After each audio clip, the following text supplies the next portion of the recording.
Coogs House.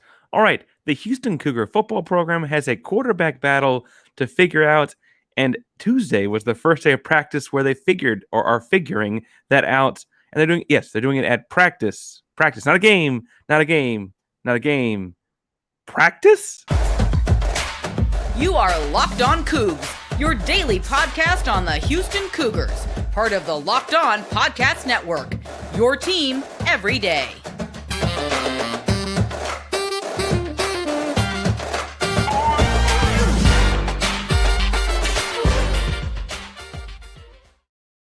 Welcome to Locked On Cougs, today the podcast about your Houston Cougars. I'm your host, Houston-born teacher and coach Parker Ainsworth, here to break down all things Cougs. And today we're going to break down some stuff having to do with spring practices, including a brief snapshot into the first day of that big quarterback battle between Lucas Coley and Donovan Smith. We're welcoming you back to the YouTube channel. Remember, we're giving away a Galen Robinson designed Letterman jacket at 750 subscribers, and we are rapidly approaching that 750 subscriber mark. So please be sure that you hit subscribe down below, like, comment the video so we know who to give it to. If after watching this about practice and those quarterback battles and so on, or the Actively Black Lanny Smith segment at the end, you have nothing to talk about, tell us if you think water has a taste. Now, I should mention that today's episode is brought to you by FanDuel. We love our partnership there with FanDuel. They're a great sports book to be a part of. It's a great group to work with. In this first segment of the show, we're going to talk some about that quarterback battle, kind of the marquee names and some of those key skill position bits. The second segment, we're going to look some at other news and notes from across I should say from across the rest of practice. And in the third and final segment, I'd like to take a moment to kind of step a little bit further back. It's not really a football program thing or a basketball program thing. But look at the brand Actively Black and its connection through Lanny Smith to the Houston Cougar athletic department. But first, we are all very much wondering where the quarterback battle will go. So in doing so, obviously in doing my own Houston-born teacher and coach and doing my own teaching and coaching, I'm not at practice. I am looking at a bunch of tape from practice. And then I'm also asking the people that are posting and sending things out what they think. I'm dropping some questions. What'd you see here? What'd you see there? And trying to analyze things like that, which means I probably do need to give credit where credit is due. The public stuff I'm seeing out there was from Go Cougs, Pod Slam and Jamma, Mark Berman. I also saw James Mueller, a handful of different reporters on site for the first day of practice. Andy's always the guy. Andy's friend of the show. He's been on before. Fun to talk to those guys about what kind of stuff they're seeing. The spring football game is open to the public on April 7th. That's the chance when we all get to see the kinds of things they're seeing. That's also later in the day. These practices are happening earlier in the morning, kind of before the heat really hits and picks up. That is all that said, I thought it was interesting that there was a strategic way that Houston's going about this. A lot of the reps that they were giving out, especially the reps on video, you kind of saw Coley and Smith splitting reps. First team here, first team there, second team there, second team there. Coley, I think, did get the first nod a little bit because he kind of knows the lay of the land. Obviously, having transferred in about a year ago at this point from Arkansas. But I was standing next to each other. I knew Donovan Smith was a much bigger guy, but it's really, really interesting to see Donovan Smith being such a bigger guy and also being so much, this sounds weird, daintier on his feet. He was much lighter on his toes in and out of some of the different bag drills, step over drills, footwork drills, and stuff they're doing while they're trying to throw on the run.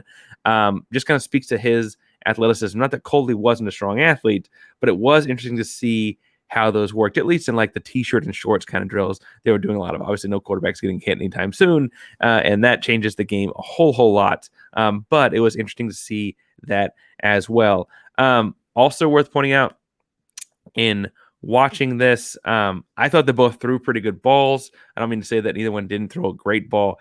I thought there was a lot more zip on Lucas Coley's throws and a lot more touch on Donovan Smith's throws. And that's not to say that there's a preference I have in either one. It was just an interesting observation to see, like, when they're throwing into the these nets and putting things in, Smith probably has a little bit more loft on his football, but it's also putting a little bit more accurate spot. And intuitively, I would think it's a little bit easier to catch. When I played football through college, I didn't play a whole lot of positions that caught the football, but intuitively, right, that would look like it to me. When I look at like what Lucas Coley is doing, he's putting so much mustard on it that I don't know how a defender could ever get a hand on it because it's coming off his hand so fast. And so that back and forth will be interesting to see. They both got work with what I thought looked like the first team skill group, mostly because it had Matthew Golden in it. The first trio of receivers I saw in that, which first of all I should mention, I think is interesting. A trio of receivers implies to me that you have a tight end and a running back, and that's your 5 skill positions, right? That they're working out in trios signifies, again, to me, that they're probably looking at a lot of 11 personnel because they're working in past concepts out of 11 personnel. Now, admittedly, they only have 3 quarterbacks in the roster. Absolutely. But is it worth pointing out that, like, could you have a GA or a coach throw the 4th ball? They wouldn't do we have like 3 guys throwing the ball and 3 guys running routes in a concept or combination. You could just as easily have a 4th guy as a GA or a coach or anyone who played quarterback in high school come back there to throw the football for that option. But instead, Jake Sock was the 3rd quarterback and they did 3-on-3, 3 balls in the air for 3 different routes. That first skinny guy combination, the receivers out there were Sam Brown, Matthew Golden as the 2 outsides, and then Joseph Manjack as the inside receiver. In the second group, you had CJ Nelson and Stephon Johnson. Stephon Johnson was the big transfer, just got here. And CJ Nelson, I believe, is also a transfer. From Northwoods and Hills, Texas, so a little bit further away, but didn't get a whole lot of snaps last season. So those are the 2 outside guys in that one. And then that was where you saw Josh Cobbs and the inside guy. Now, what's interesting to me as a coach is they clearly are valuing a big, strong inside guy in those route combinations, at least on day one. Joseph Manjack, 6'3", 205. Josh Cobbs, 6'4", 205. And frankly, Cobbs looked really long and lanky. Like, as not lanky, I guess not skinny, but like all long arms. And so I wonder if they're looking for like a ball, like security kind of guy, or more of a possession type guy in those spots. Excuse me, sorry. In doing that, I thought that, that might be the kind of guy where you're looking for more like the Coley zip, because that's just so close to where the line of scrimmage is, and the more of the deep stuff coming on, that touch kind of stuff you're seeing Donovan Smith throw. I don't necessarily know there's a decision being made there quite yet, but I do know that Houston was clearly being intentional about who got to play what snaps, right? They were not going to just run out and say, okay, Coley got the whole first team on day one. They want to make sure they saw everyone throw with everyone, right? I will say I was impressed with Lucas Coley in the clips I've seen, and I frankly am probably high on him now and today than I would have been 6 weeks ago or a month ago when we were looking at getting a transfer quarterback in, right? That's really a credit to the work he's done since. I saw his high school tape against small time high school competition. I guess you could also talk about going back and finding his Friday Night Tykes tape as well. But it was just interesting to see that, play out. And he's clearly grown up a lot. And I'm not upset either way at this point in the direction they go. I would just like to see more continued competition between them.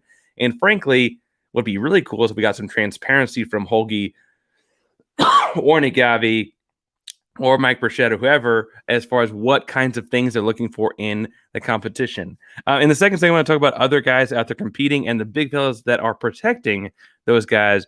But first, we got to talk about our buddies at FanDuel, because it's the midway point of the NBA season, and it's the perfect time to download FanDuel, America's #1 sports book. That's because their new customers get a no-sweat first bet up to $1,000. That's bonus bets back if your first bet doesn't win. Just download the FanDuel Sportsbook app. It's safe, secure, and super easy to use. Then you can bet on everything from the money line to point scores to threes drained. You can do any NBA lines you'd like. Tonight, I guess I should say, as we're recording this, Wednesday night at you got the Battle of New York between Brooklyn and the Knicks. Obviously, I'm going Quentin Grimes, Houston Cougar, go Cougs. The Knicks are favored by 7 points. The Nets are dismantled. It's in the Garden. I'm taking QG all the way there. They're going to win by a lot more than 7 points, I feel like. So I'm taking them in the points at that point. I'm saying you should do it at FanDuel. FanDuel even lets you combine your bets for a bigger payout with same-game parlay. Don't miss the chance to get your no-sweat first bet up to $1,000 in bonus bets when you go to FanDuel.com/lockedon. That's FanDuel.com/lockedon to learn more. Make every moment more with FanDuel, an official sports betting partner of the NBA.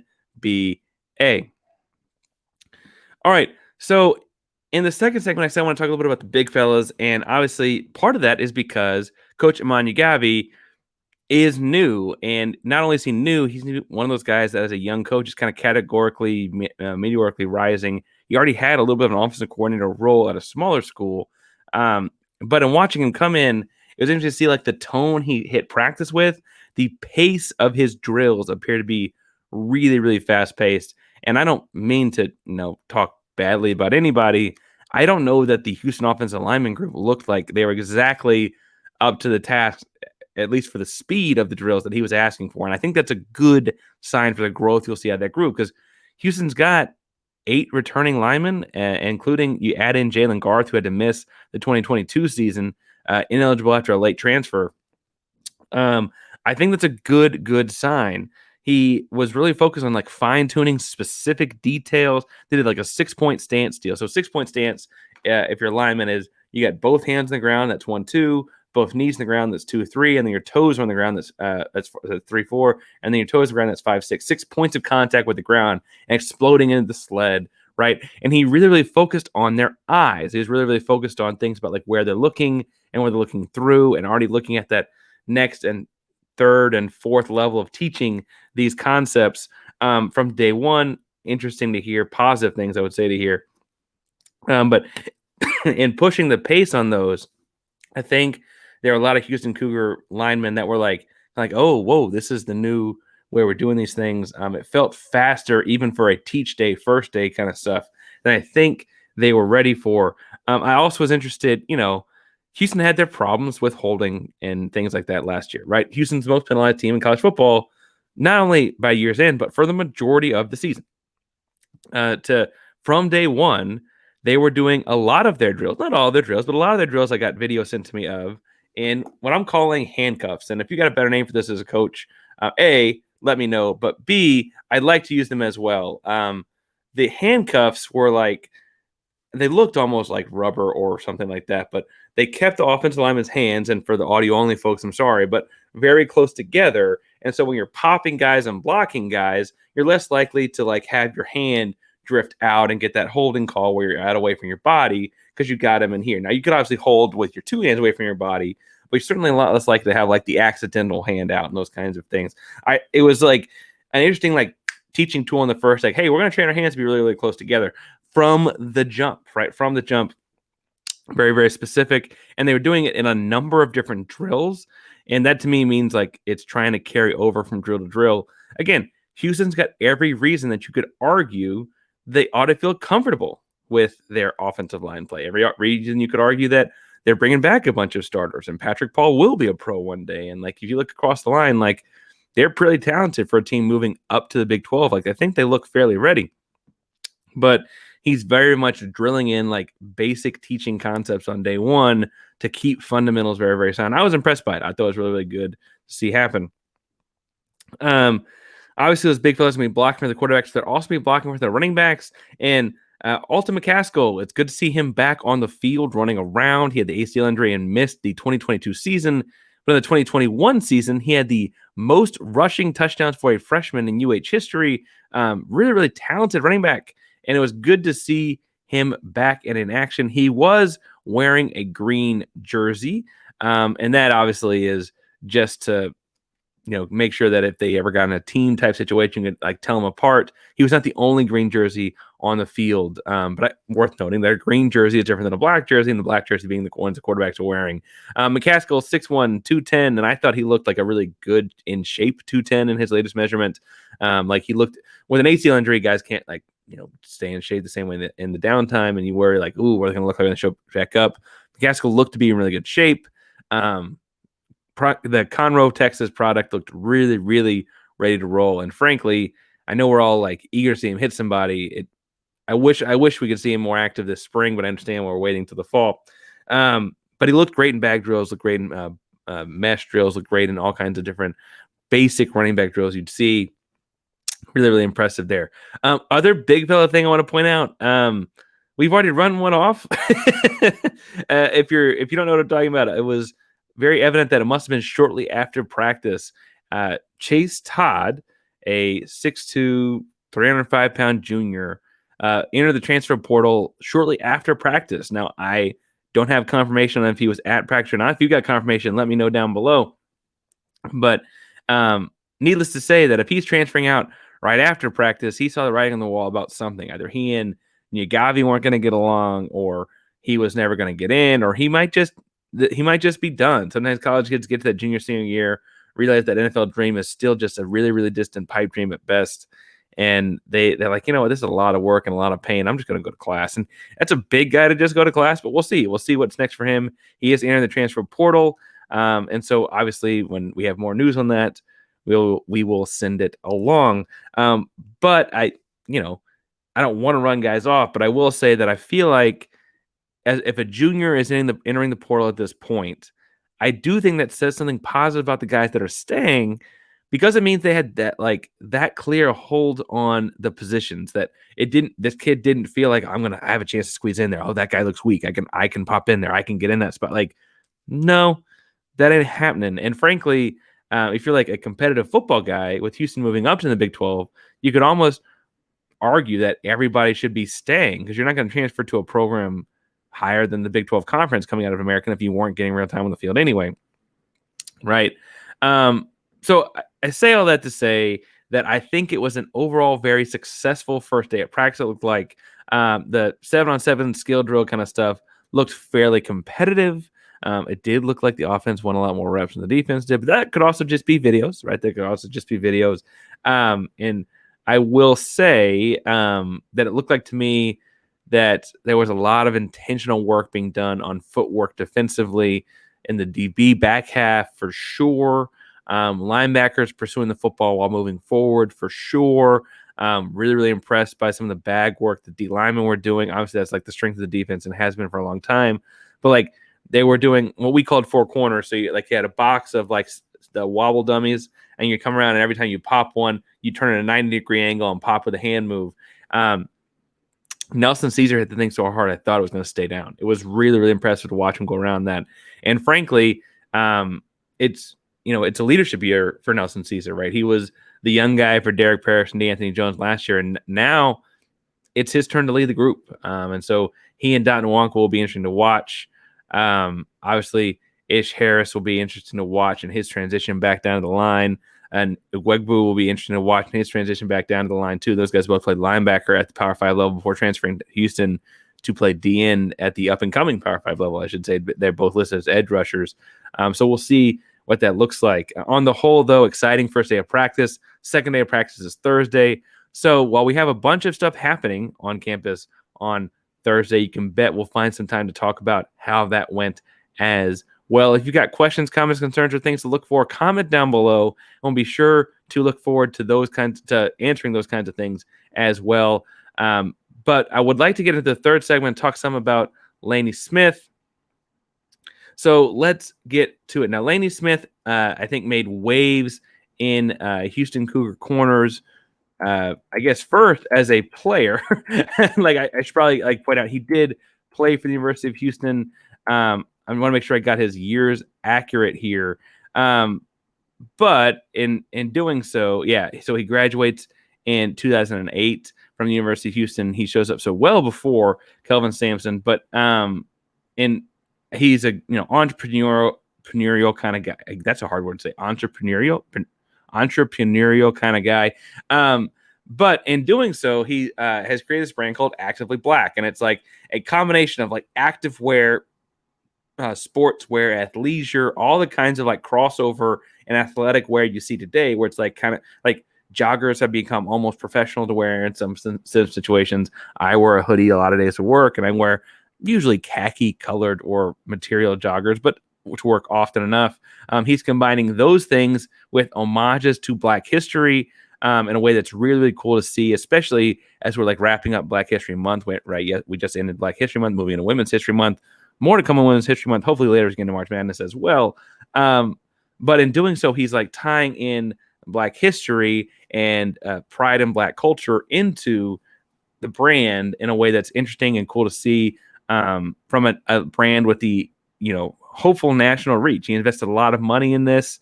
It looks like with his own money and donor money and startup funds and stuff like that, and investors, they're up to millions of dollars invested in this.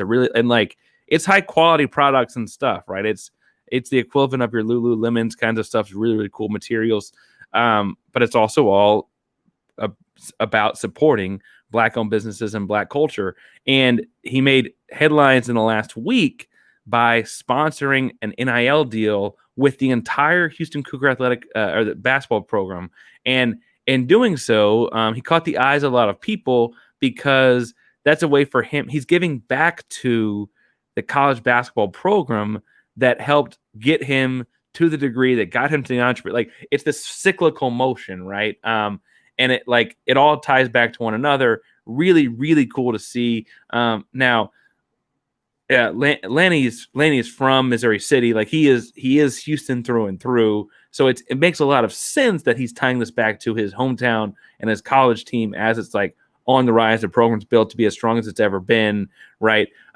But he would point to it spreading this bigger message. Once he sponsored the NIL deal, if you go back and check the Instagram feeds and stuff like that, all the Houston Cougar basketball players posted videos, very clearly a coordinated social media marketing effort in which they posted videos of the history of Black history and Black history in sports on campus. Obviously, Elvin Hayes and Don Chaney being the first two Black players to suit up for the Houston Cougar basketball team, but also they would go on to be, two of the first Black athletes at public schools in the state of Texas, and they'd go on to like have their own. They had like interesting stories about overcoming a lot of adversity on campus and in their travels around the country playing basketball for the U of H while winning a boatload of basketball games. The U of H has a number of other, big time moments in Black history too. While Houston went on the road a couple years later to take the first ever Black player to play in an SEC stadium, right? Like, it has a bunch of like tie-ins to Black history in a way that I think Lanny's doing a good job of tapping into. But it was interesting. So I say, let's say, like, this was actually a story that's like any day in the last week, but it's coming up today because, frankly, Coach Kelvin Sampson was asked about it. And, I thought he had a really interesting and powerful way to put what Lanny's doing. Now, I enjoy posting Kelvin Sampson quotes, I guess, on Twitter and Instagram. And so if you follow me at Paintsworth512, you know that I enjoy the kinds of things he says all the time. I mean, stuff like his colloquialisms, like, we don't know if we're on foot or horseback. Like, those are fun and silly, but also his things about, like, it's not being down about yourself when you're being selfless. It's thinking more of others, right? Like, those kinds of comments he has just kind of off the cuff, I think, are really, really powerful. And on Lanny Smith, he kind of had the same moment. He said that Lanny is one of those guys one of those people that get involved. Lots of people would like to help. Then you have people like Lanny that figure out how to help by using their voice. Now, I think that's really, really powerful because, Lanny, as an entrepreneur with a great degree behind him, or at least you and I both think it's a great degree behind him, could be doing a lot of different things, right? He could be doing a lot of different things. And then even once he built Actively Black as a for-profit company, I don't mean to make this sound like charitable. He's an entrepreneur. He's making money. That's the name of the game, right? It's capitalism. But in doing so, he's also using it as a chance to give back to the university in a way that, like, you don't see across the board all the time. Sometimes just like the Fertitta family donating big checks. We want all the checks. Thank you for all that does for the programs and the school and everything. But in this like cyclical way where he's going to promote the athletes to then go make their own money then go do their own things. And you hope that, if he creates some big opportunity for Jamal Shedd, and then Jamal Shedd graduates, plays his amount of basketball, whatever he's got left afterwards, and then, comes back and does his own thing with the university, and say he's doing something about, I don't know, working with sustainability in cars. Like, so who knows, right? Who knows where things go?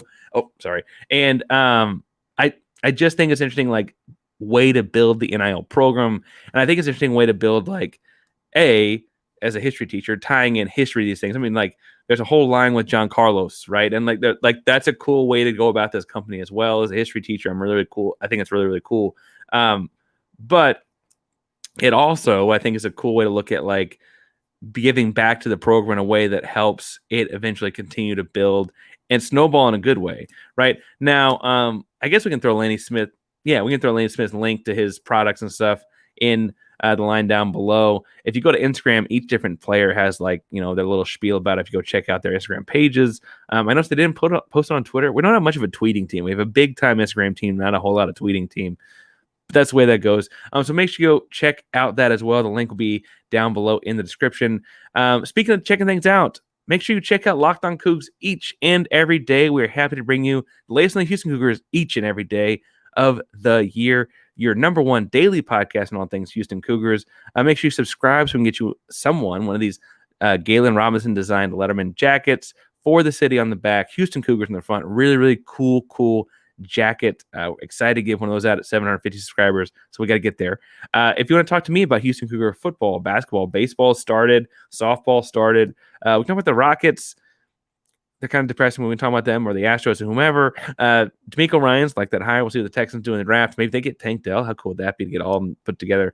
You can do all those things to me at Painsworth5, just PAINSWORTH512 on Twitter, Instagram, and all of your social media handles.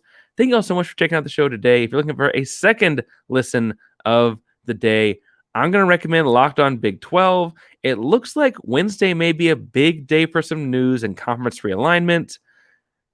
And that's all the information I got that I think is confident enough to go public with. So we'll see what that looks like. So A, go check out Locked On Big 12 because Josh doing a great job covering all those things. And he may have more to say later. We'll see. And B, that's the conference we're going into next year. So we need to know something about it. Go check out. That's a great place to learn all about the conference. Locked On Cougs is a proud member of the Locked On Podcast Network. That means your team every day. Go Cougs.